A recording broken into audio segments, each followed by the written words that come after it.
Hi friends, welcome back to our channel. അപ്പോൾ ഒരുപാട് പേരുടെ റിക്വസ്റ്റ് ഉണ്ടായിരുന്നു QT ബേസ്ഡ് വീഡിയോ ചെയ്യാനായിട്ട്. അപ്പോൾ ആ റിക്വസ്റ്റ് ഒക്കെ കൺസിഡർ ചെയ്തുകൊണ്ട് ഇന്ന് നമ്മൾ പഠിക്കാനായിട്ട് പോകുന്നത് QT, അതായത് ക്വാണ്ടിറ്റേറ്റീവ് ടെക്നിക്സ്. 4th സെമസ്റ്ററിൽ ഒരു പ്രോബ്ലം പേപ്പറാണ് QT എന്ന് പറയുന്നത്. അതിൽ കോറിലേഷൻ എന്ന ചാപ്റ്ററിനെ ബേസ് ചെയ്തിട്ടാണ് ഇന്ന് നമ്മൾ പഠിക്കാനായിട്ട് പോകുന്നത്. അപ്പോൾ എന്താണ് കോറിലേഷൻ കോഎഫിഷ്യൻ്റ് എന്താണ്, അത് കാൽക്കുലേറ്റ് ചെയ്യുന്ന മെത്തേഡ്സ് എന്തൊക്കെയാണ്, അതിൽ ഫസ്റ്റ് മെത്തേഡാണ് ഇന്നത്തെ വീഡിയോയിൽ മെയിനായിട്ട് പറയുന്നത്. അപ്പോൾ ഫസ്റ്റ് മെത്തേഡിൽ പ്രോബ്ലം വിത്ത് സൊല്യൂഷനും കൂടി ഇന്നത്തെ ഈ വീഡിയോയിൽ ഇൻക്ലൂഡ് ചെയ്തിട്ടുണ്ട്. അപ്പോൾ വീഡിയോ ഫുള്ളായിട്ട് കണ്ട് മനസ്സിലാക്കുക. എന്തെങ്കിലും ഡൗട്ട്സ് ഉണ്ടെങ്കിൽ കമൻറ്റ് സെക്ഷനിൽ പറയാം. വീഡിയോ യൂസ്ഫുൾ ആയിട്ട് തോന്നുകയാണെന്നുണ്ടെങ്കിൽ നിങ്ങളുടെ ഫ്രണ്ട്സിന് എല്ലാവർക്കും ഷെയർ ചെയ്ത് കൊടുക്കുക. BBA പ്ലസ് BCom സബ്ജക്റ്റാണ് ഈ QT എന്ന് പറയുന്നത് കേട്ടോ. അപ്പോൾ BBA BCom ഫ്രണ്ട്സിന് എല്ലാവർക്കും ഷെയർ ചെയ്ത് കൊടുക്കുക. വീഡിയോ ഇഷ്ടപ്പെട്ട് കഴിഞ്ഞാൽ സബ്സ്ക്രൈബ് ചെയ്യുക, ലൈക്ക് ചെയ്യുക. ഓക്കെ, അപ്പോൾ നമുക്ക് വീഡിയോയിലോട്ട് പോവാം. അപ്പോൾ ഇതാണ് നമ്മുടെ ചാപ്റ്റർ വന്നിട്ട് കോറിലേഷൻ എന്നാണ് ഈ ചാപ്റ്ററിൻ്റെ പേര്. അപ്പോൾ ഫസ്റ്റ് നമുക്ക് കോറിലേഷൻ എന്താണെന്ന് അതിൻ്റെ ഡെഫിനിഷൻ പറയുന്നുണ്ട്. അപ്പോൾ ഫസ്റ്റ് നമുക്ക് കോറിലേഷൻ്റെ ഡെഫിനിഷൻ പഠിക്കാം. Okay, two variables are said to be correlated if the change in one variable result in a corresponding change in the other variable. എന്താണ് കോറിലേഷൻ എന്ന് പറയുന്നത്? രണ്ട് വാരിയബിൾസ് ഉണ്ടായിരിക്കും. ഓക്കെ, രണ്ട് വാരിയബിൾസിൽ ഒരു വാരിയബിളിൻ്റെ ചേഞ്ച് മറ്റൊരു വാരിയബിളിൻ്റെ ചേഞ്ചിന് കാരണമാകുന്നുണ്ടെങ്കിൽ ആ രണ്ട് വാരിയബിൾസും എന്താണ്? കോറിലേഷൻ ആണ്. അപ്പോൾ 2 വാരിയബിൾസ് ആർ കോറിലേറ്റഡ് എന്ന് പറയണമെന്നുണ്ടെങ്കിൽ ഒരു വാരിയബിളിൻ്റെ ചേഞ്ച് മറ്റൊരു വാരിയബിളിൻ്റെ ചേഞ്ചിന് കാരണമാകണം. Okay, that is when 2 variables move together we say that are correlated. എന്താണ്? രണ്ട് വാരിയബിൾസും ഒരേപോലെ മൂവ് ചെയ്യുകയാണെന്നുണ്ടെങ്കിൽ, അതായത് ഇപ്പോൾ ഫോർ എക്സാമ്പിൾ പറയുകയാണെങ്കിൽ എക്സും വൈയും ആണ് രണ്ട് വാരിയബിൾ എന്ന് പറയുന്നത്. രണ്ട് വാരിയബിൾ എന്ന് വിചാരിക്കാം. എക്സിൻ്റെ ചേഞ്ച് വരും. എക്സിന് എന്തെങ്കിലും ചേഞ്ച് വരുമ്പോൾ അതിന് കാരണമായി വൈ എന്ന വാരിയബിളിനും ചേഞ്ച് സംഭവിക്കുകയാണെന്നുണ്ടെങ്കിൽ x and y are correlated. Okay, അപ്പോൾ അവിടെ ഒരു എക്സാമ്പിൾ പറഞ്ഞിട്ടുണ്ട്. When the price of a commodity rises the supply for that commodity also rises. എന്താണ്? ഒരു കമോഡിറ്റി, ഏതെങ്കിലും ഒരു സാധനത്തിൻ്റെ വില കൂടാണെന്നുണ്ടെങ്കിൽ, പ്രൈസ് കൂടാണെന്നുണ്ടെങ്കിൽ ആ സെയിം കമോഡിറ്റിയുടെ സപ്ലൈ ഓൾസോ കൂടാണ്. ഓക്കെ, അപ്പോൾ രണ്ട് വാരിയബിൾസ് ഇവിടെ എന്തൊക്കെയാണ്? Price and supply. ഇതാണ് 2 വാരിയബിൾസ്. അപ്പോൾ പ്രൈസ് കൂടുമ്പോൾ സെയിം സപ്ലൈ കൂടാണ്. അപ്പോൾ price and supply are correlated. Okay, അപ്പോൾ ഇതാണ് എക്സാമ്പിൾ. ഇപ്പോൾ on the other hand if price falls the supply also falls. അതായത് പ്രൈസ് കുറയുകയാണെന്നുണ്ടെങ്കിൽ സപ്ലൈ കുറയാണ്. അപ്പോൾ കൂടുമ്പോൾ മാത്രമല്ല ഒരേ ഡയറക്ഷനിൽ പോവാം. അതായത് കുറയുമ്പോൾ കുറയുന്നു, കൂടുമ്പോൾ കൂടുന്നു, അങ്ങനെ ഒരേ ഡയറക്ഷനിൽ പോവുകയാണെന്നുണ്ടെങ്കിൽ അങ്ങനെ രണ്ട് വാരിയബിൾസിനെയാണ് എന്ത് പറയുന്നത്? കോറിലേറ്റഡ് എന്ന് പറയുന്നത്. ഓക്കെ, ഇവിടെ നെക്സ്റ്റ് പാരഗ്രാഫിൽ ഒരു ഡെഫിനിഷൻ പറയുന്നുണ്ട്. Correlation is defined as the tendency of 2 or more groups or series of items to vary together directly or indirectly. അതായത് ഡയറക്റ്റ് ആയിട്ടോ ഇൻഡയറക്റ്റ് ആയിട്ടോ രണ്ടോ അല്ലെങ്കിൽ ഒരു ഗ്രൂപ്പ് അല്ലെങ്കിൽ ഒരു സീരീസ് ഓഫ് ഐറ്റംസ് ഓക്കെ ഒരുമിച്ച് ചേഞ്ച് ചെയ്യാനുള്ള ടെൻഡൻസിനെയാണ് എന്ത് പറയുന്നത്? കോറിലേഷൻ എന്ന് പറയുന്നത്. ഒരു ഐറ്റംസിൻ്റെ അല്ലെങ്കിൽ ഒരു വാരിയബിളിൻ്റെ ചേഞ്ചസ് കാരണമായി മറ്റ് വാരിയബിളിൻ്റെയോ അല്ലെങ്കിൽ വാരിയബിൾസിൻ്റെയോ ചേഞ്ചസ് സംഭവിക്കുകയാണെന്നുണ്ടെങ്കിൽ അതിനെയാണ് എന്ത് പറയുന്നത്? കോറിലേഷൻ എന്ന് പറയുന്നത്. ഓക്കെ, ഇനി നെക്സ്റ്റ് പറയുന്നത് different kinds of correlation. Correlation 3 തരത്തിലാണ് കോറിലേഷൻ ഉള്ളത്. Positive and negative correlation, linear and non linear correlation, simple, multiple and partial correlation. ഇങ്ങനെ 3 ടൈപ്സ് കോറിലേഷൻ ആണുള്ളത്. അപ്പോൾ അതിൽ ഓരോന്നും എന്താ നോക്കാം. ഫസ്റ്റ് വരുന്നത് എന്താ? പോസിറ്റീവ് ആൻഡ് നെഗറ്റീവ് കോറിലേഷൻ ആണ് ഫസ്റ്റ് വരുന്നത്. Correlation can be either positive or negative ഉണ്ടായിരിക്കും. When the value of 2 variables moves in same direction, the correlation is said to be positive. എന്താണ് പോസിറ്റീവ് എന്ന് പറയുന്നത്? രണ്ട് വാരിയബിൾസിൻ്റെ വാല്യൂസ് സെയിം ഡയറക്ഷനിലാണ് പോയിക്കൊണ്ടിരിക്കുന്നതെങ്കിൽ അതിനെയാണ് എന്ത് പറയുന്നത്? പോസിറ്റീവ് കോറിലേഷൻ എന്ന് പറയുന്നത്. എക്സാമ്പിൾ വന്നിട്ട് ഒരു വാരിയബിളിൻ്റെ വാല്യൂ ഇൻക്രീസ് ആവുമ്പോൾ മറ്റൊരു വാരിയബിളിൻ്റെ വാല്യൂ ഇൻക്രീസ് ആവുകയാണെന്നുണ്ടെങ്കിൽ അതെന്താ? സെയിം ഡയറക്ഷനിൽ ഇൻക്രീസ് ആണ് സംഭവിക്കുന്നത്.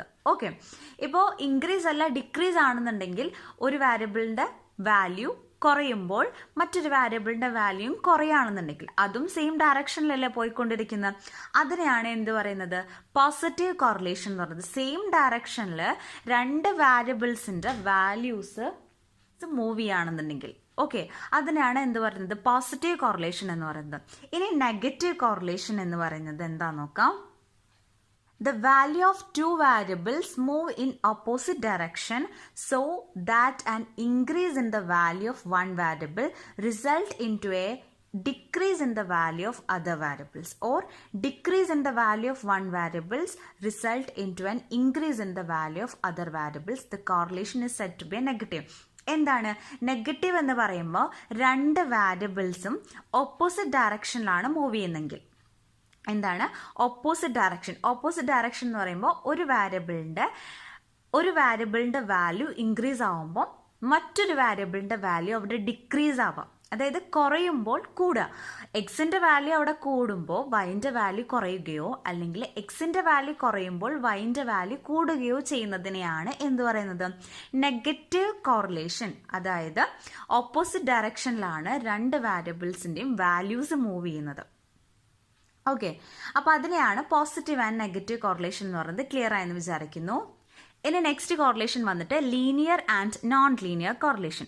Correlation may be linear or non linear ഉണ്ടാവും. അതായത് when the amount of change in one variable leads to a constant ratio of change in the other variable, the correlation is said to be linear. അതായത് ഒരു വാരിയബിളിൽ കുറച്ച് change സംഭവിക്കുകയാണെന്നുണ്ടെങ്കിൽ അതിന് കാരണമായി other വാരിയബിൾസിന് കോൺസ്റ്റന്റ് റേഷ്യോയിൽ ചേഞ്ച് സംഭവിക്കുന്നതിനെയാണ് ലീനിയർ എന്ന് പറയുന്നത്. അതായത് ഇപ്പോൾ എക്സാമ്പിൾ പറയുകയാണെന്നുണ്ടെങ്കിൽ if the price goes up by 10%, it leads to raise in supply at 15% each time. അതായത് പ്രൈസ് 10% കൂടുമ്പോൾ 15% സപ്ലൈ ആണ് കൂടുന്നത്. അതായത് ഒരു റേഷ്യോ, കോൺസ്റ്റന്റ് റേഷ്യോ ബേസിസിലാണ് ഒരു വാരിയബിളിൻ്റെ ചേഞ്ചസ് മറ്റൊരു വാരിയബിളിൻ്റെ ചേഞ്ചസിന് കാരണമാവുന്നത്. Okay, clear? ഇതിനെയാണ് അപ്പോൾ ഇവിടെ എന്താ പറയുന്നത്? പ്രൈസ് ആൻഡ് സപ്ലൈ എന്ന് പറയുന്നത് ലീനിയർ റിലേഷൻ ആണ് അവിടെ ഉള്ളത്. ലീനിയർ കോറിലേഷൻ ആണ് പ്രൈസ് ആൻഡ് സപ്ലൈ വന്നിട്ട്. ഒരു വാരിയബിളിൻ്റെ ചേഞ്ചസ് മറ്റൊരു വാരിയബിളിൻ്റെ കോൺസ്റ്റന്റ് റേഷ്യോ ആയിട്ട് ചേഞ്ചസ് സംഭവിക്കുകയാണെന്നുണ്ടെങ്കിൽ that is linear correlation. Okay, ഇനി നോൺ ലീനിയർ എന്ന് പറയുന്നത് എന്താണ്? Correlation is set to be non linear when the amount of change in one variable is not in constant ratio to the change in other variable. എന്താണ്? Constant ആയിട്ട് change ചെയ്യില്ല. അതായത് ഒരു variable change ആകുമ്പോൾ constant റേഷ്യോയിൽ മറ്റൊരു variable change ചെയ്യുന്നില്ലെങ്കിൽ അതിനെയാണ് എന്ത് പറയുന്നത്? നോൺ ലീനിയർ കോറിലേഷൻ എന്ന് പറയുന്നത്. ഓക്കെ, അപ്പോൾ linear and non linear clear ആയെന്ന് വിചാരിക്കുന്നു. ഇനി നെക്സ്റ്റ് വന്നിട്ട് simple, partial and multiple correlation. Simple എന്ന് പറഞ്ഞാൽ എന്താ? In the study of relationship between variables if there is only 2 variables the correlation is said to be simple. അതായത് രണ്ട് വാരിയബിൾസിൻ്റെ മാത്രമാണ് റിലേഷൻഷിപ്പിനെ പറ്റിയിട്ടുള്ള സ്റ്റഡി ആണെന്നുണ്ടെങ്കിൽ അതിനെയാണ് സിമ്പിൾ എന്ന് പറയുന്നത്. ഇപ്പോൾ എക്സാമ്പിൾ വന്നിട്ട് പ്രൈസ് ആൻഡ് ഡിമാൻഡ്. പ്രൈസും ഡിമാൻഡും മാത്രമാണ് ആ ഒരു റിലേഷനിലുള്ളൂ എങ്കിൽ ആ രണ്ട് വാരിയബിൾസ് മാത്രമേ അവിടെ ഉള്ളൂ. അതിനെയാണ് എന്ത് പറയുന്നത്? സിമ്പിൾ കോറിലേഷൻ എന്ന് പറയുന്നത്. ഇനി when one variable is related to a number of others, correlation is not simple. Then the study of relationship between variables is done with the help of partial or multiple correlation. അതായത് ഒരു വാരിയബിളിന് relate ആയിട്ട് ഒന്നിൽ കൂടുതൽ variables ഉണ്ടെന്നുണ്ടെങ്കിൽ അതൊരിക്കലും simple ആവില്ല. അതായത് ഒരു വാരിയബിളിൻ്റെ ചേഞ്ച് ഒന്നിൽ കൂടുതൽ വാരിയബിൾസിൻ്റെ ചേഞ്ചസിന് കാരണമാവുന്നുണ്ടെങ്കിൽ അതൊരിക്കലും സിമ്പിൾ ആവില്ല. ഇതിൻ്റെ റിലേഷൻഷിപ്പ് തമ്മിലുള്ള റിലേഷൻഷിപ്പ് സ്റ്റഡി ചെയ്യാൻ ഒന്നുകിൽ പാർഷ്യൽ അല്ലെങ്കിൽ മൾട്ടിപ്പിൾ കോറിലേഷൻ ആയിരിക്കും. ഓക്കെ, അപ്പോൾ ഇതാണ് സിമ്പിൾ, പാർഷ്യൽ ആൻഡ് മൾട്ടിപ്പിൾ കോറിലേഷനിൽ പറയുന്നത്. ഇനി നെക്സ്റ്റ് നമ്മൾ നോക്കുന്നത് methods for studying correlation, measures of correlation. Correlation measure ചെയ്യാനുള്ള മെത്തേഡ്സ് എന്തൊക്കെയാണെന്നാണ്. Correlation between 2 variables can be measured by both graphic and algebraic form. അതായത് ഗ്രാഫിക്കലായിട്ടും ഓൾജിബ്രിക് എന്ന് പറഞ്ഞാൽ പ്രോബ്ലം സോൾവ് ചെയ്തിട്ടും നമുക്ക് കണ്ടുപിടിക്കാനായിട്ട് പറ്റും. Scatter diagrams and correlation graphs are two important graphic methods. അതായത് രണ്ട് രീതിയിലാണ് കോറിലേഷൻ നമുക്ക് മെഷർ ചെയ്യാനായിട്ട് പറ്റുന്നത്. ഗ്രാഫിക് ആയിട്ട് മെഷർ ചെയ്യാം, ഓൾജിബ്രിക് ആയിട്ട് മെഷർ ചെയ്യാം. ഗ്രാഫിക് ആയിട്ട് മെഷർ ചെയ്യുന്ന ടു ഇമ്പോർട്ടൻറ്റ് മെത്തേഡ്സ് എന്തൊക്കെയാണ്? സ്കാറ്റർ ഡയഗ്രമും അതേപോലെ കോറിലേഷൻ ഗ്രാഫും. ഓൾജിബ്രിക് മെത്തേഡ്സ് യൂസ് ചെയ്തിട്ട് കോറിലേഷൻ മെഷർ ചെയ്യുന്നത് എന്താണ്? കോഎഫിഷ്യന്റ് ഓഫ് കോറിലേഷൻ അതാണ് യൂസ് ചെയ്യുന്നത്. അപ്പോൾ 3 തരത്തിലാണ് കോറിലേഷൻ സ്റ്റഡി ചെയ്യുന്നത് അല്ലെങ്കിൽ കോറിലേഷൻ മെഷർ ചെയ്യുന്നത്. സ്കാറ്റർ ഡയഗ്രംസ്, പിന്നെന്താണ് കോറിലേഷൻ ഗ്രാഫ്സ്, പിന്നെ ഓൾജിബ്രിക് ഫോം ആണെന്നുണ്ടെങ്കിൽ coefficient of correlation. Scatter diagrams എന്ന് പറഞ്ഞാൽ 2 ആക്സിസിൽ ഗ്രാഫ് ഇതേപോലെ വരച്ചിട്ട് ഇങ്ങനെ ഗ്രാഫ് വരച്ചിട്ട് ഒരു 2 ആക്സിസ് ഉണ്ടായിരിക്കും, എക്സ് ആക്സിസും വൈ ആക്സിസും. എക്സ് ആക്സിസിൽ ഒരു വാരിയബിൾ അടയാളപ്പെടുത്തുന്നു, വൈ ആക്സിസിൽ വേറെ അനദർ വാരിയബിൾ അടയാളപ്പെടുത്തിയിട്ട് അതിൽ വരുന്ന ചേഞ്ചസ് പ്ലോട്ട് ചെയ്തിട്ട് പോവാം. പോയിന്റ് ഇട്ടിട്ട് പ്ലോട്ട് ചെയ്യുക. അതായത് എക്സിൽ വരുന്ന ചേഞ്ചസ്, ഇപ്പോൾ എക്സും വൈ ആണെന്നുണ്ടെങ്കിൽ എക്സിൽ ചേഞ്ചസ് വരുമ്പോൾ വൈനെ എത്രത്തോളം അത് ബാധിക്കുന്നുണ്ട്, അതിൻ്റെ ചേഞ്ചസ് എത്രത്തോളം ഉണ്ടെന്ന് പോയിന്റ് വൈസ് പ്ലോട്ട് ചെയ്ത് പോവുക. ഇതാണ് സ്കാറ്റർ ഡയഗ്രാം എന്ന് പറയുന്നത്. ഓക്കെ, ഇനി കോറിലേഷൻ ഗ്രാഫ് ആകുമ്പോൾ ഗ്രാഫ് ഫോമിൽ, അതായത് കർവ്സും അതേപോലെ ലൈൻസ് ഒക്കെ വരച്ചിട്ട് ഗ്രാഫ് മോഡലിൽ 2 വാരിയബിൾസിൻ്റെയും വാല്യൂസ് മെഷർ ചെയ്യുന്നതിനാണ് കോറിലേഷൻ ഗ്രാഫിക് മെത്തേഡ്. ഇനി 3ാമത്തെ മെത്തേഡ് വന്നിട്ട് ഓൾജിബ്രിക് ഫോമാണ്, coefficient of correlation.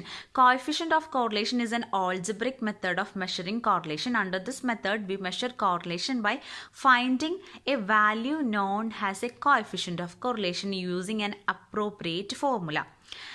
Correlation coefficient is a numeric value. It shows a degree or extent of the correlation between 2 variables. അതായത് കോഎഫിഷ്യന്റ് ഓഫ് കോറിലേഷൻ എന്ന് പറഞ്ഞത് കോറിലേഷൻ മെഷർ ചെയ്യാനുള്ള ഒരു ഓൾജിബ്രിക് മെത്തേഡാണ്. കോഎഫിഷ്യന്റ് ഓഫ് കോറിലേഷൻ്റെ വാല്യൂ കണ്ടെത്തിയിട്ടാണ് നമ്മൾ എന്ത് ചെയ്യുന്നത്? കോറിലേഷൻ മെഷർ ചെയ്യുന്നത്. ഒരു അപ്രോപ്രിയേറ്റ് ഫോർമുല ഉണ്ടായിരിക്കും കോഎഫിഷ്യന്റ് ഓഫ് കോറിലേഷൻ കണ്ടുപിടിക്കാനായിട്ട്. അതിൻ്റെ വാല്യൂ വെച്ചിട്ടാണ് നമ്മൾ കോറിലേഷൻ കണ്ടുപിടിക്കുന്നത്. ഓക്കെ, കോറിലേഷൻ മെഷർ ചെയ്യുന്നത്. അപ്പോൾ ന്യൂമറിക് വാല്യൂ ആണ് കോറിലേഷൻ കോഎഫിഷ്യന്റ് എന്ന് പറയുന്നത്. ഇത് കാണിക്കുന്നത് എന്താണ്? 2 വാരിയബിൾസ് തമ്മിലുള്ള ആ ഒരു ഡിഗ്രി. ഓക്കെ, 2 വാരിയബിൾസ് തമ്മിലുള്ള ആ റിലേഷൻഷിപ്പ്, അതിൻ്റെ തമ്മിലുള്ള ഒരു ഡിഗ്രീനെയാണ് എന്ത് കാണിക്കുന്നത്? കോറിലേഷൻ കാണിക്കുന്നത്. It shows the degree or the extent of correlation between 2 variables തമ്മിലുള്ള ഒരു കോറിലേഷൻ എത്രത്തോളം ഉണ്ട്, അല്ലെങ്കിൽ ഡിഗ്രി എത്രത്തോളം ഉണ്ട് എന്നാണ് എന്ത് കാണിക്കുന്നത്? ഈ കോറിലേഷൻ കോഎഫിഷ്യന്റ് കാണിക്കുന്നത്. ഓക്കെ, ഇനി അടുത്തത് നമുക്ക് നോക്കാം method of computing coefficient of correlation. Correlation measure ചെയ്യാനായിട്ട് ഓൾജിബ്രിക് ഫോമിൽ യൂസ് ചെയ്യുന്ന ഒരു മെത്തേഡാണ് കോഎഫിഷ്യന്റ് ഓഫ് കോറിലേഷൻ. ദെൻ ഈ കോഎഫിഷ്യന്റ് ഓഫ് കോറിലേഷൻ കണ്ടുപിടിക്കാനായിട്ട് നമ്മൾ 3 മെത്തേഡ്സ് ആണ് യൂസ് ചെയ്യുന്നത്. എന്തൊക്കെയാണ്? കാൾ-പേഴ്സൺസ് മെത്തേഡ്, പിന്നെന്താണ് സ്പീസ്മാൻസ് മെത്തേഡ്, പിന്നെ കൺകറന്റ് ഡീവിയേഷൻ മെത്തേഡ്. ഈ 3 മെത്തേഡ്സും നമ്മൾ ഈ കോഎഫിഷ്യന്റ് ഓഫ് കോറിലേഷൻ കണ്ടുപിടിക്കാനായിട്ട് കമ്പ്യൂട്ട് ചെയ്യാൻ വേണ്ടിയിട്ട് യൂസ് ചെയ്യും. ഇന്നത്തെ വീഡിയോയിൽ നമ്മൾ പഠിക്കുന്നത് ഫസ്റ്റ് മെത്തേഡായിട്ടുള്ള കാൾ-പേഴ്സൺസ് കോഎഫിഷ്യന്റ് ഓഫ് കോറിലേഷൻ ആണ്. ഓക്കെ, നമ്മൾ പറഞ്ഞു ഒരു അപ്രോപ്രിയേറ്റ് ഫോർമുല യൂസ് ചെയ്തിട്ടാണ് കോഎഫിഷ്യന്റ് ഓഫ് കോറിലേഷൻ കണ്ടുപിടിക്കുന്നത്. അങ്ങനെയാണ് നമ്മൾ കോറിലേഷൻ മെഷർ ചെയ്യുന്നതെന്ന് പറഞ്ഞു. അപ്പോൾ ഇതാണ് കാൾ-പേഴ്സൺസ് കോഎഫിഷ്യന്റ് ഓഫ് കോറിലേഷൻ കണ്ടുപിടിക്കാനുള്ള formula. Karl Pearson's coefficient of correlation denote ചെയ്യുന്നത് R ആണ് കേട്ടോ, സ്മോൾ ആറിലാണ് ഡിനോട്ട് ചെയ്യുന്നത്. അപ്പോൾ ഇതാണ് അതിൻ്റെ ഫോർമുല വരുന്നത്. എന്താണ് ഫോർമുല ഒന്ന് നോക്കാം.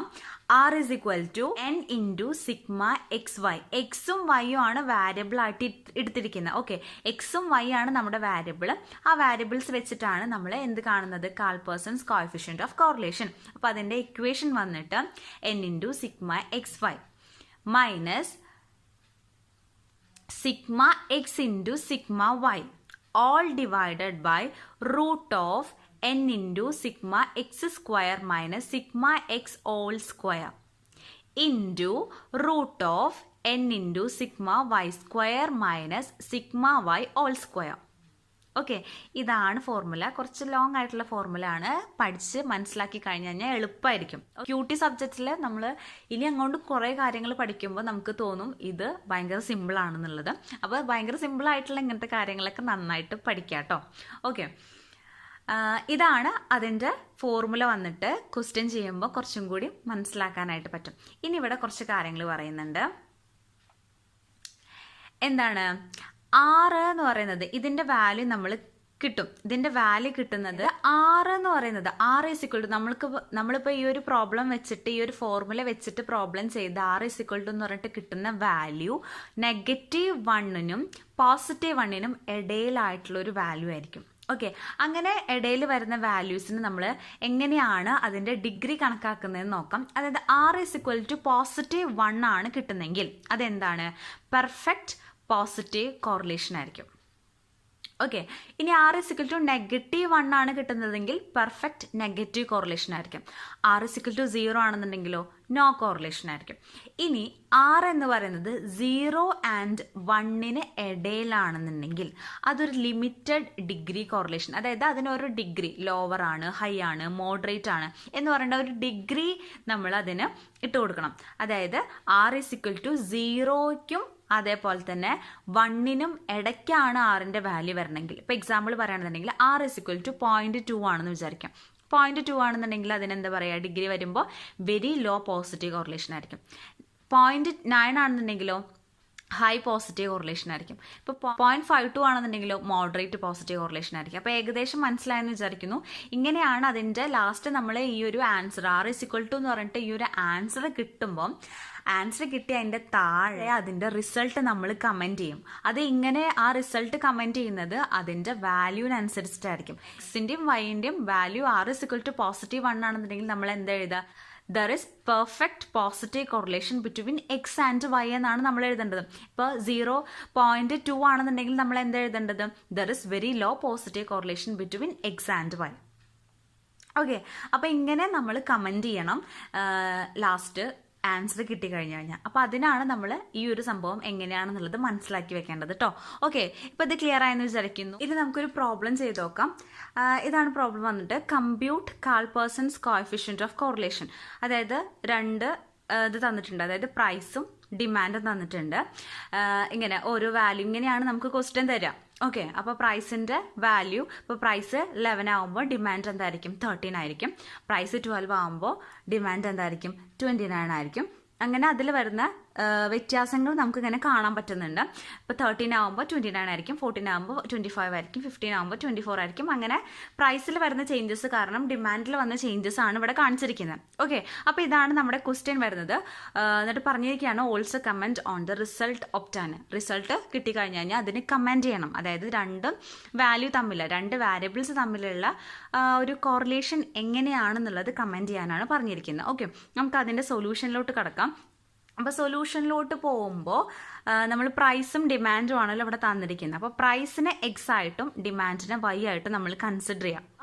ഇനി നെക്സ്റ്റ് നമ്മൾ ഇങ്ങനെ, അതായത് സൊല്യൂഷൻ എഴുതുമ്പോൾ ഇങ്ങനെയായിരിക്കണം എഴുതേണ്ടത്. അതായത് പ്രൈസിന് ഇങ്ങനെ ഒരു കോളം, ഡിമാൻഡിന് ഇങ്ങനെ ഒരു കോളം, ഇങ്ങനെ ഒരു വേർട്ടിക്കലായിട്ട് നമ്മൾ എഴുതാം. ഇനി നമ്മുടെ ഇക്വേഷനിലോട്ട് പോയി കഴിഞ്ഞാൽ എന്തൊക്കെയാണ് നമുക്ക് ആ എക്സും വൈൻ്റെ ഇടയിൽ നിന്ന് കണ്ടുപിടിക്കാനുള്ളത് നമുക്ക് മനസ്സിലാക്കാനായിട്ട് പറ്റും. ഇവിടെ n×σxy. σxy എന്ന് പറഞ്ഞാൽ എന്താ? എക്സും വൈയും ഇൻറ്റു ചെയ്തിട്ടുള്ള അതിൻ്റെ ടോട്ടൽ. അപ്പോൾ നമ്മൾ എന്ത് കാണണം? എക്സും വൈയും ഇൻറ്റു ചെയ്യണം, എന്നാലാണ് അതിൻ്റെ ടോട്ടൽ കിട്ടുക. അപ്പോൾ ഒരു കോളം x×y. ഓക്കെ, അതായില്ലേ? ഇനി എന്താണ്? σxഉം σyയും കാണാം. അതായത് നമ്മൾ പ്രൈസും ഡിമാൻഡിൻ്റെയും ടോട്ടൽ തമ്മിൽ ഇൻറ്റു ചെയ്യാനാണ് ഇവിടെ പറഞ്ഞിരിക്കുന്നത്. അപ്പോൾ ടോട്ടൽ നമ്മൾ കണ്ടുപിടിക്കണം. ഓക്കെ, അപ്പോൾ നമ്മൾ അതായത് നമുക്ക് തന്നിരിക്കുന്ന ഡാറ്റാസിൻ്റെ ടോട്ടൽ ചെയ്തിട്ട് അവിടെ എഴുതണം. ഇനി എന്താണ് പറഞ്ഞിരിക്കുന്നത്? σx². σx² എന്ന് പറഞ്ഞാൽ എന്താ? എക്സിൻ്റെ ഓരോ എക്സിൻ്റെയും സ്ക്വയർ വാല്യൂ കണ്ടിട്ട് അതിൻ്റെ ടോട്ടൽ, അതാണ് σx² എന്ന് പറഞ്ഞത്. ഇനി σx എന്ന് പറഞ്ഞാൽ എന്താ? ഇവിടെ നമ്മൾ കണ്ടുപിടിച്ചിട്ടുള്ള, അതായത് എല്ലാ എക്സിൻ്റെയും ടോട്ടൽ ഉണ്ടല്ലോ, അതാണ് σx, അതിൻ്റെ സ്ക്വയർ. ഇനി σy² എന്ന് പറഞ്ഞാൽ വൈൻ്റെ എല്ലാ വാല്യൂസിനെയും സ്ക്വയറിലോട്ട് കൺവേർട്ട് ചെയ്തിട്ട് അതിൻ്റെ ടോട്ടലാണ് σy². ഇനി σy² എന്ന് പറയുമ്പോൾ σy, അതായത് y എന്ന ഡാറ്റാസിൻ്റെ എല്ലാത്തിൻ്റെയും ടോട്ടലിൻ്റെ സ്ക്വയർ കാണാം. ഓക്കെ, അപ്പോൾ പ്രോബ്ലം ചെയ്യുമ്പോൾ ക്ലിയർ ആവും. അപ്പോൾ ഇക്വേഷനിൽ പറഞ്ഞിട്ടുള്ള അത്രയും ഡാറ്റാസ് എടുക്കാനായിട്ട് ഇത്രയാണ് നമുക്ക് ആവശ്യമുള്ളത്. നമ്മൾ പ്രൈസ് എഴുതി, ഡിമാൻഡ് എഴുതി, ക്വസ്റ്റ്യനിൽ തന്നിരിക്കുന്ന അത് ഇതേപോലെ എടുത്ത് എഴുതുക. ഇനി എക്സും വൈയും, x×y, xy. ഓക്കെ, അതിൻ്റെ ഒരു കോളം വരയ്ക്കുക. ഇനി എക്സ് സ്ക്വയർ കാണണം, വൈ സ്ക്വയർ കാണണം. അതെന്തിനാണ്? എക്സ് സ്ക്വയറിൻ്റെ സിഗ്മ അതിൻ്റെ ടോട്ടൽ വാല്യൂ കാണണം, വൈ സ്ക്വയറിൻ്റെ ടോട്ടൽ വാല്യൂ കാണണം, സിഗ്മ എക്സ് വൈൻ്റെ ടോട്ടൽ കാണണം. ദെൻ എക്സ് സിഗ്മ എക്സും സിഗ്മ വൈയും നമ്മളിവിടെ ടോട്ടൽ ചെയ്തിട്ട് എഴുതിയിടണം.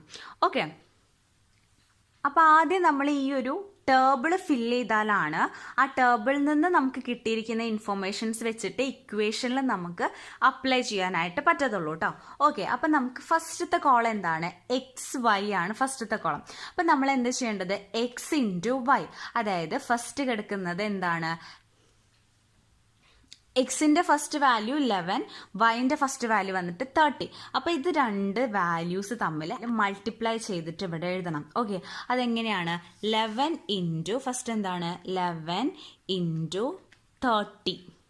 ഓക്കെ, അതെത്ര വാല്യൂ വരുന്നത്? 330. അപ്പോൾ ഈ കോളത്തിലോട്ട് 330. ഓക്കെ, ഇനി നെക്സ്റ്റ് എന്താ വരുന്നത്? 12 ഇൻറ്റു 29. എത്ര കിട്ടി? 348.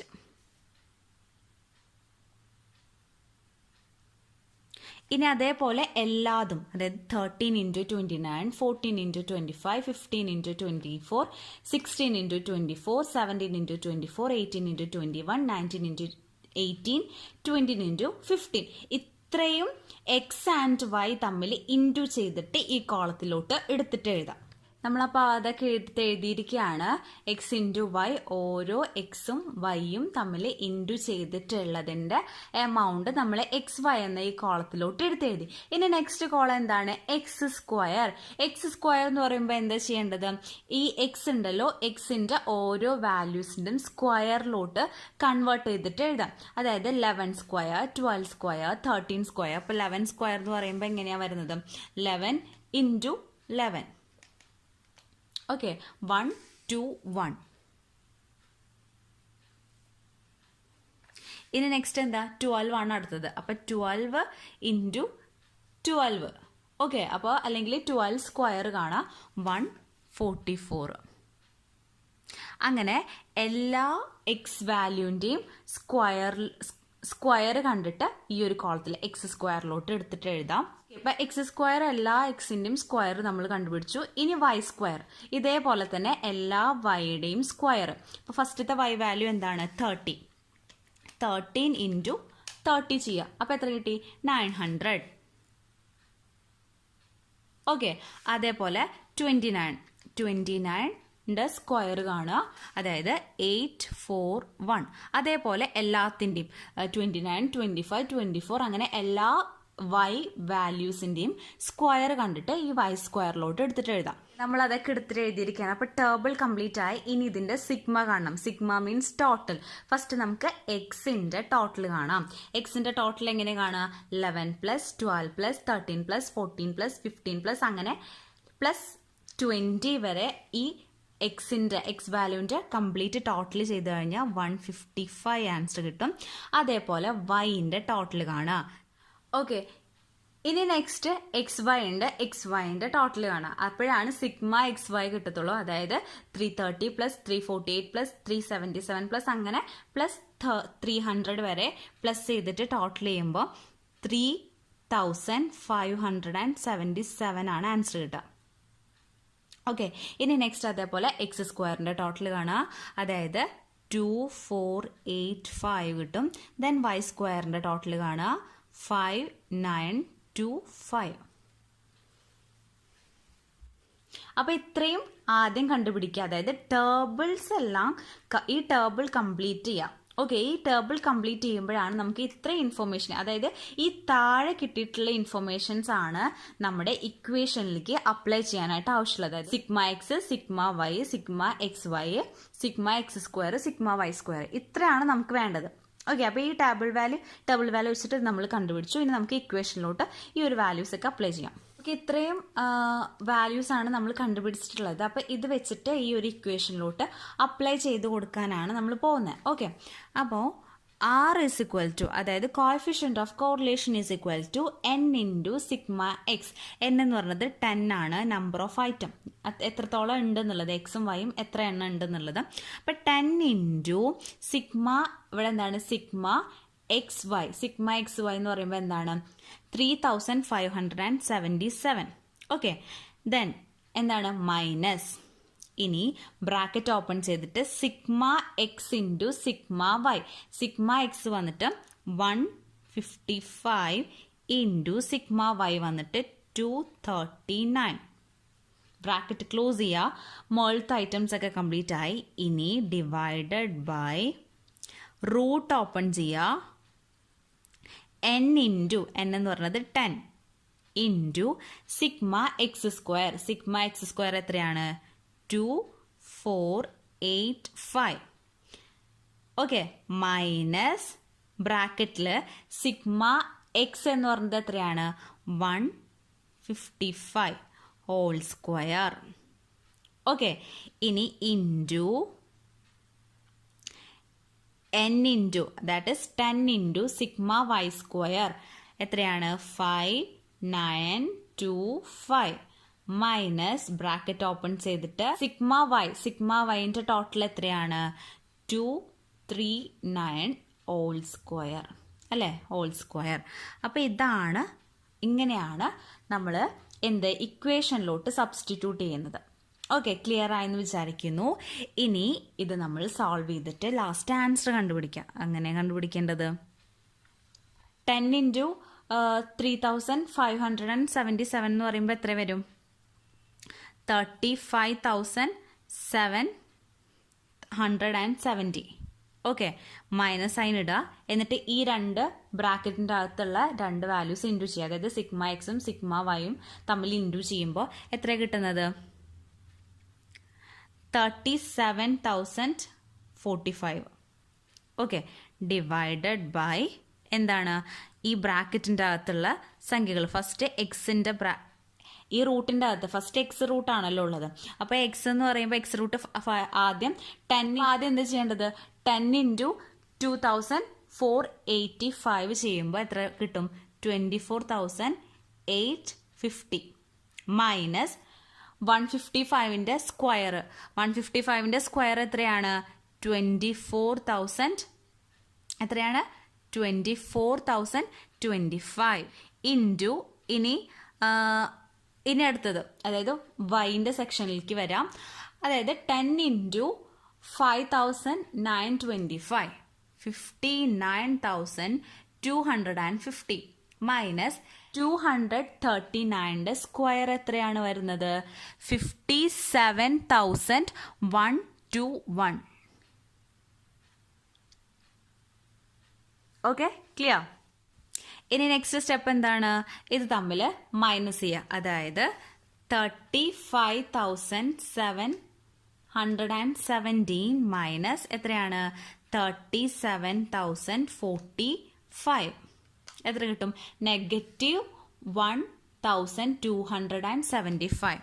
-1,275 ഡിവൈഡഡ് ബൈ എന്താണ് ഇത് തമ്മിൽ ഈ റൂട്ടിൻ്റെ അകത്ത് ഉള്ള ആ രണ്ട് വാല്യൂസ് തമ്മിൽ മൈനസ് ചെയ്യുക. 825 8,825 ഇൻറ്റു ഈ രണ്ട് വാല്യൂസ് തമ്മിൽ മൈനസ് ചെയ്യുമ്പോൾ എത്ര കിട്ടുന്നത്. ഓക്കെ, അപ്പോൾ ഇത്രയും വരെ കിട്ടി. ഇനി നെക്സ്റ്റ് എന്താ ചെയ്യേണ്ടത്, ഈ രണ്ട് റൂട്ടിൻ്റെ അകത്ത് കിടക്കുന്ന സംഖ്യകളുടെ റൂട്ട് കാണാം. റൂട്ട് 825ഉം അതേപോലെ തന്നെ റൂട്ട് 2,129 കൂടി കണ്ടുപിടിക്കാം. അപ്പോൾ എത്ര വരും റൂട്ട് 825 എന്ന് പറയുമ്പോൾ 28.72ഉം അതേപോലെ തന്നെ റൂട്ട് 2,129 എന്ന് പറയുമ്പോൾ 46.14 കിട്ടും. ഓക്കെ, ഇനി ഈ രണ്ട് സംഖ്യകൾ തമ്മിൽ ഇൻറ്റു ചെയ്യാം.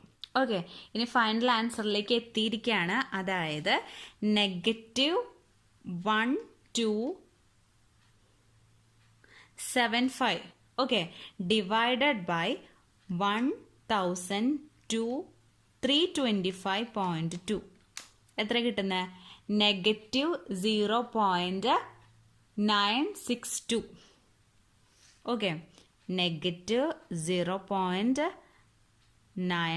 962 3 ഡിജിറ്റ്സ് എഴുതിയാൽ മതി. ബാക്കിയുള്ളത് ഇത്രയും ഡിജിറ്റ്സ് ഒന്നും എഴുതണ്ട, 3 ഡിജിറ്റ്സ് വരെ എഴുതിയാൽ മതി കേട്ടോ. അപ്പം നെഗറ്റീവ് ആണ് അതിൻ്റെ ആർ വാല്യൂ വന്നിട്ട്, അതായത് correlation coefficient R value is equal to -0.962. ഇതാണ് ആൻസർ കിട്ടിയിരിക്കുന്നത്. അപ്പോൾ നെഗറ്റീവ് ആണ് ആൻസർ കിട്ടിയിരിക്കുന്നത്. ഇനി ഇതിൻ്റെ കമൻറ്റ് ചെയ്യാൻ പറഞ്ഞിട്ടുണ്ട്. അപ്പോൾ കമൻറ്റ് ചെയ്യുമ്പോൾ എങ്ങനെയാണ് വരുന്നത്? 0 പോയിന്റ് ആണ് വരുന്നത്. അപ്പോൾ 0 പോയിന്റ് എന്ന് പറയുമ്പോൾ വെരി ഹൈ നെഗറ്റീവ് കോറിലേഷൻ ആണ് അവിടെ വരുന്നത്. അപ്പോൾ നമുക്കിവിടെ കമൻറ്റ് എഴുതാം, അതായത് there is very high negative correlation between എന്താണ് price and demand.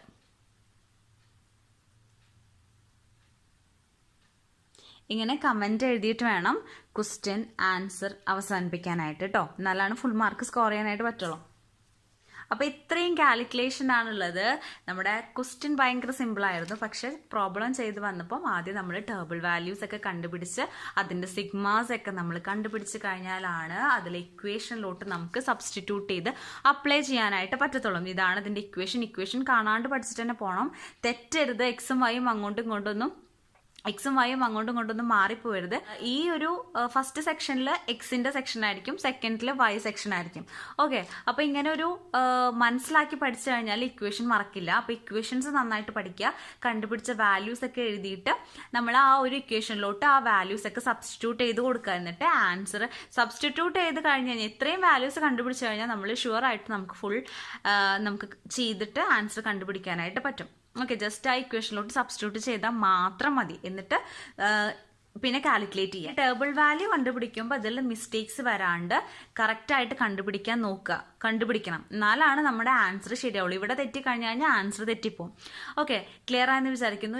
Correlation coefficient കണ്ടുപിടിക്കുന്ന ഫസ്റ്റ് മെത്തേഡാണ് കാൾപേഴ്സൺസ് കോഎഫിഷ്യന്റ് ഓഫ് കോറിലേഷൻ. ഓക്കെ, ഇനി നെക്സ്റ്റ് 2 മെത്തേഡ്സ് അടുത്ത വീഡിയോയിലായിട്ട് നമുക്ക് ഡിസ്കസ് ചെയ്യാം. അപ്പോൾ ഇത് മനസ്സിലായെന്നുണ്ടെങ്കിൽ നിങ്ങൾ എന്തായാലും കമൻറ്റ് ചെയ്യുക. മനസ്സിലായിട്ടുണ്ടെന്നുണ്ടെങ്കിൽ മനസ്സിലായെന്ന് കമൻറ്റ് ചെയ്യാം.